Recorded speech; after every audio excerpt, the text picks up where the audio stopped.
आज मैं बड़े इम्पोर्टेंट टॉपिक पे आपके साथ बात करने लगा हूँ क्योंकि काफ़ी सारे लोग ये बात पूछते हैं, तो मैंने सोचा कि एक प्रॉपर वीडियो बना के अपलोड कर देता हूँ ताकि सब देखने और सुनने वालों के लिए आसानी हो जाए और अच्छी तरह से वो इस चीज़ को समझ सकें।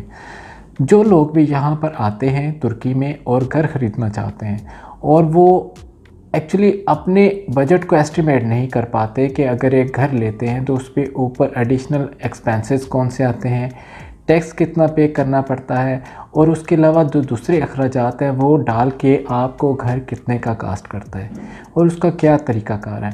मैं आज आपके साथ बहुत कॉमन लेकिन बहुत ही इम्पोर्टेंट टॉपिक है उसकी डिटेल आपके साथ शेयर करने जा रहा हूँ। जो लोग तुर्की में आते हैं और यहाँ पर प्रॉपर्टी ख़रीदते हैं, स्पेशली घर ख़रीदते हैं, कोई अपार्टमेंट ख़रीदते हैं, तो वो आपको एडिशनल एक्सपेंसेस कितने आ जाते हैं, अपार्टमेंट की प्राइस क्या होती है, उसके अलावा जो उनको टैक्स पे करना पड़ता है या दूसरे एक्सपेंसेस होते हैं वो कौन कौन से होते हैं और कितना होते हैं।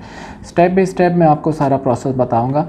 लेकिन उससे पहले मैं आपको ये बता दूं कि थोड़ा सा क्राइटेरिया इस तरह से डिफरेंट होता है कि हम अज्यूम करते हैं कि आप एक घर लेते हैं 1 मिलियन तुर्किश लिरा का। अगर आप वो ओनर के साथ आपकी वो डील डन होगी, घर आपने पसंद कर लिया है 1 मिलियन तुर्किश लिरा का, रजिस्ट्री जो होती है उस पे वो कितना लिखा जाएगा और क्यों लिखा जाता है, इसकी वजह यह है कि हमेशा कोई भी ओनर होता है अगर किसी तुर्किश बंदे से लेते हैं तो उसने वो घर अगर लेट से बहुत पहले 3 या 4 लाख का लिया है तो वो ऊपर ज़्यादा आपको 1 मिलियन नहीं लिखने देगा। उसकी वजह यह है कि अगर 3 लाख के ऊपर 7 लाख वो ऊपर लिख के 1 मिलियन तुर्किश लिरा लिखेगा तो उसको फिर 700,000 का टैक्स पे करना पड़ेगा, जो एक अच्छा खासा अमाउंट बन जाता है। और पैरेलल आपको भी 1 मिलियन तुर्किश लिरा का 4% पे करना पड़ेगा। ये डिटेल मैं आपके साथ बाद में शेयर करता हूँ, लेकिन पहले मैं आपको ये बता दूँ कि 1 मिलियन तुर्किश लिरा पे कितना खर्चा आता है और कितना आपको टैक्स पे करना पड़ता है। स्टेप बाय स्टेप मैं आपको सारे घर का प्रोसेस बताता हूँ। लेट्स से आपने एक घर पसंद किया जिसकी कीमत 1 मिलियन तुर्किश लिरा है। सबसे पहले आपने क्या करना है कि उसकी टोकन मनी करके उसकी प्राइस को आपने लॉक करना होता है। क्या सारे डॉक्यूमेंटेशन क्लियर हैं, कोई विरासत का प्रॉब्लम तो नहीं है, इस पे बैंक लोन तो नहीं है, बल्दिया की तरफ से किसी किस्म की रिस्ट्रिक्शन तो नहीं है। ये सारी चीज़ें चेक करने की एजेंट की रिस्पांसिबिलिटी होती है। वो बल्दिया में जाके, लैंड रजिस्ट्री डिपार्टमेंट में जाके वो सारी चीज़ें वेरीफाई करता है और क्लियर करता है। सेकंड उसका क्या स्टेप है कि आपको वैल्यूएशन करवानी होती है उस घर की।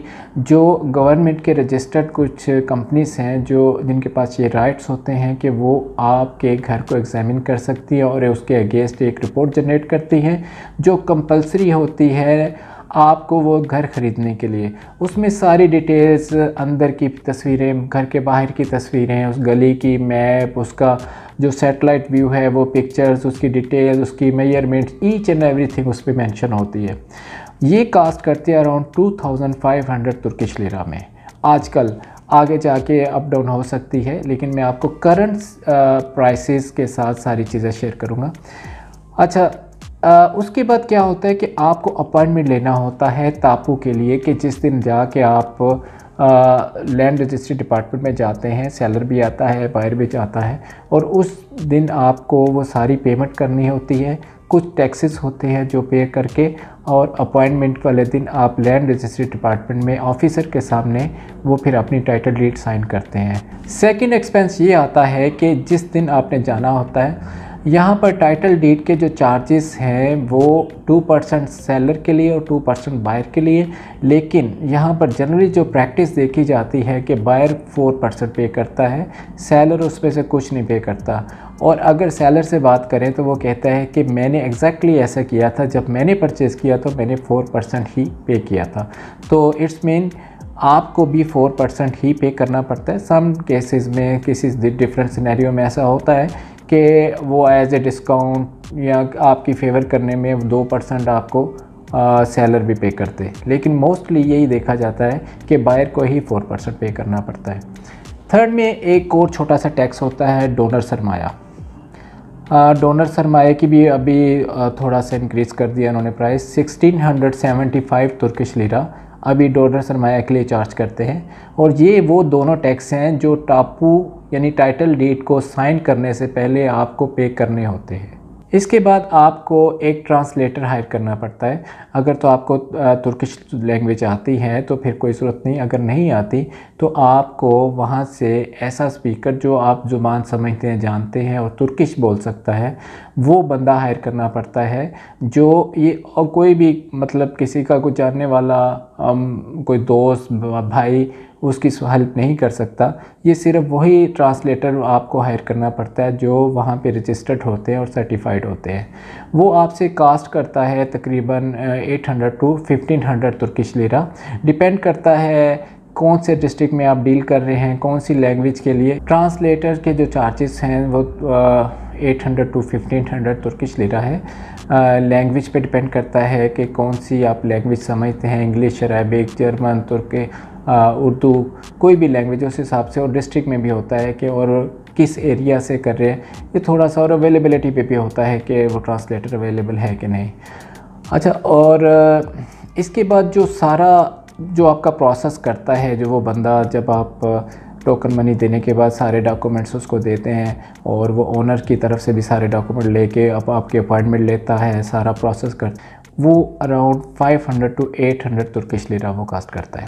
और एक और एक्सपेंस जो आपका रियल एस्टेट एजेंट है जो आपको प्रॉपर्टी लेके दे रहा है, जो सारी चीज़ों का रिस्पॉन्सिबल होता है, वो डिपेंड करता है कि आपसे कितना परसेंट चार्ज करता है। प्रैक्टिस ये है कि 2% बायर और 2% सेलर दोनों से चार्ज करता है।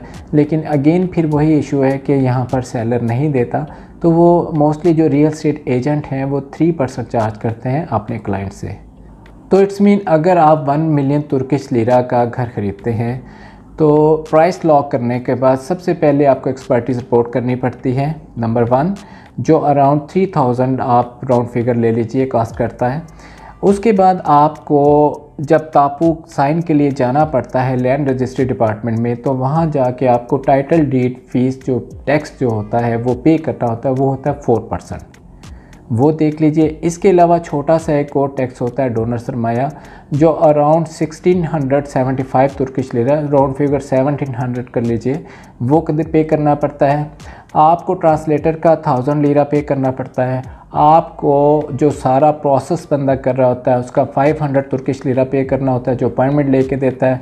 और लास्ट में रियल एस्टेट एजेंट आ जाता है। डिपेंड करता है कि आपकी उसके साथ क्या टर्म्स कंडीशन है, उसने कितना आपसे डिमांड की है और जिस पे आप एग्री हैं। यूजली जो प्रैक्टिस है वो 2% बायर 2% सेलर, अगर सेलर नहीं देता तो वो 3% अपने क्लाइंट से चार्ज करते हैं। ये तो सारे टैक्सेस की आपको मैंने बात बता दी। 1 मिलियन का आप घर लेते हैं, अगर उसके ऊपर 4% आप पे करते हैं टैक्स एस्टिमेट 40,000 तुर्किश लीरा, सिर्फ आप 4% उसकी टाइटल डीड फीस पे कर रहे हैं और 3% आप एजेंट को दे रहे हैं। उसके अलावा बाकी सारे एक्सपेंसेस सेम ही रहते हैं, चाहे आप 200,000 की प्रॉपर्टी परचेज़ करें या 2 मिलियन की परचेज़ करें, वो सारे डोनर सरमाया सेम रहता है, वो ट्रांसलेटर की फ़ीस सेम रहती है, जो प्रोसेस करता है अपॉइंटमेंट लेता है बंदा उसकी 500 तुर्किश लीरा वो सेम रहती है, एक्सपर्टीज़ के जो चार्जेस है वो भी सेम रहते हैं। आपको कहाँ से ज़्यादा एक्सपेंस हो जाता है प्राइस पे, जब आपको 4% देना पड़ता है जो ओवरऑल जो भी प्राइस मेंशन होती है। अच्छा, ये 4% उस प्राइस पे देना पड़ता है जो तापू पे लिखी जाती है। आपकी अगर ओनर के साथ डील हो गई है 1 मिलियन तुर्किश लीरा की, तो लेकिन आप म्यूचुअल अंडरस्टैंडिंग से तापू पे कम पैसे लिखवा सकते हैं, बल्कि ओनर ही होता वही आपसे रिक्वेस्ट करेगा कि मैं 1 मिलियन तुर्किश लीरा नहीं लिखवाऊंगा।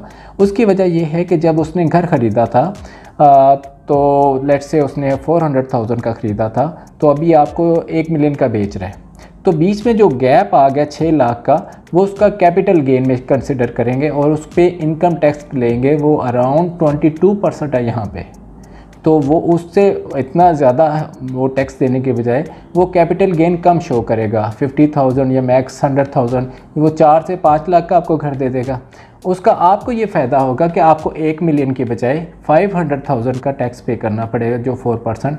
अगर आप 40,000 के बजाय 20,000 पे कर रहे हैं तो 20,000 आप वहाँ से अपना सिक्योर कर सकते हैं। दूसरा ये भी फ़ायदा होता है कि जब वो घर आपको सेल करना होता है, तो अगर तो आपने 1 मिलियन लिखवा लिया किसी वजह से, तो वो किसी तुर्किश बंदे को बेचेंगे तो वो नहीं लेगा, वो आपसे उस घर को लेगा जिसकी अमाउंट कम होगी, ताकि उसको कम से कम टैक्स गवर्नमेंट को पे करना पड़े।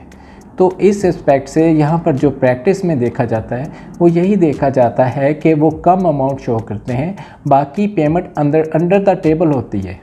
और जो भी अमाउंट टापू पे लिखी जाती है सारी ऑनलाइन ट्रांसफ़र होती है और डिस्क्रिप्शन में पूरी डिटेल लिखी जाती है कि ये घर, ये गली नंबर, ये आरसा नंबर, ये बिल्डिंग नंबर हमने इतने का परचेज़ किया और उसकी ये मैं पेमेंट कर रहा हूँ। मैंने आपको पूरा इसका स्टेप बाय स्टेप सारा बता दिया और ये भी बता दिया कि लोग पैसे कम क्यों लिखवाते हैं, ज़्यादा क्यों लिखवाते हैं टैक्स से बचने के लिए, और इस पर कितने कितने अक्सर अखराजात आ जाते हैं।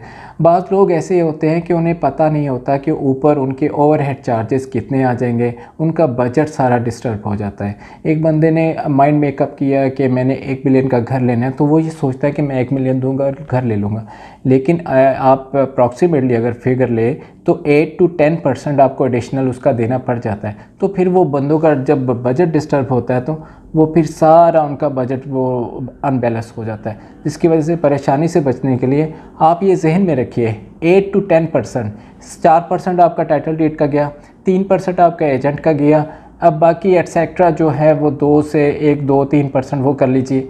ये आपके एक्सपेंस आपको पे करने ही होते हैं। इससे रिलेटेड कोई भी आपको क्वेश्चन पूछना हो, कोई भी इंफॉर्मेशन चाहिए हो, आप मुझसे कांटेक्ट कर सकते हैं। व्हाट्सएप नंबर भी मेरी स्क्रीन पे होता है और कमेंट्स में भी आपसे पूछ सकते हैं। अपना बहुत सारा ख्याल रखिएगा। नेक्स्ट वीडियो में किसी डिफरेंट टॉपिक के साथ फिर हाजिर होऊंगा।